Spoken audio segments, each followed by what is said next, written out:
मोठी बातमी, केंद्र सरकारनं 13 सप्टेंबर रोजी कांद्यावरील किमान निर्यात मूल्य पूर्णपणे हटवलं होतं, तर कांदा निर्यात शुल्क 40% 20% केलंय. मात्र या नवीन निर्णयाची अंमलबजावणी अद्याप झालेली नाही, त्यामुळे लाखो टन कांदा विविध ठिकाणी सीमेवरती अडकून पडलाय. प्रामुख्यानं बांगलादेश भारतीय कांद्याची मोठ्या प्रमाणात आयात करत असतं आणि बांगलादेशच्या बॉर्डरवर सुमारे 100 ट्रक अडकून पडलेत. लक्ष्मण घाटोळ आपले प्रतिनिधी आपल्यासोबत आहेत. लक्ष्मण, काय अधिक माहिती आहे याबद्दल?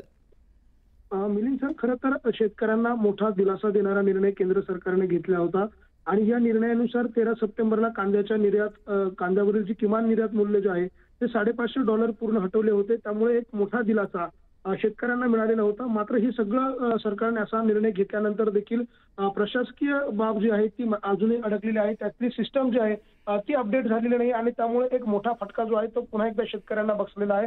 बांगलादेशच्या बॉर्डरवर जवळपास 100 ट्रक अडकले आहेत, तर मुंबईच्या पोर्टवर देखील जवळपास 300 कंटेनर जे आहेत ते अडकून पडलेले आहेत. ज्या नाशिकमधून कांद्याची मोठ्या प्रमाणात इतर देशांमध्ये निर्यात केली जाते, त्या नाशिकच्या जानोरी जे गाव आहे त्या ठिकाणी देखील 70 ते 80 ट्रक जे आहेत ते देखील अडकलेले आहेत. जोपर्यंत सिस्टम अपडेट होत नाही तोपर्यंत हा कांदा जो आहे तो इतर देशामध्ये पाठवला जाऊ शकणार नाही, जहाज निघू शकणार नाही आणि या सगळ्यामुळे हा फटका जो आहे तो शेतकऱ्यांना बसतोय. त्यामुळे कांदा उत्पादक शेतकऱ्यांची मागणी आहे की या संदर्भात सरकारनं हस्तक्षेप करावा आणि तातडीनं जे सिस्टम अपडेट असेल किंवा ज्या प्रशासकीय बाबी असतील कागदोपत्री त्या लवकर पूर्ण कराव्या, जेणेकरून हा जो कांदा आहे, जो कंटेनर जे आहेत जे बॉर्डरवरती अडकलेले आहेत ते लवकर विदेशात जातील आणि त्याचा 2 पैसे जे आहेत ते शेतकऱ्यांना मिळतील. त्यामुळे सरकारनं याबाबत तातडीने हस्तक्षेप करावा अशा प्रकारची मागणी आता शेतकऱ्यांकडून केली जाते.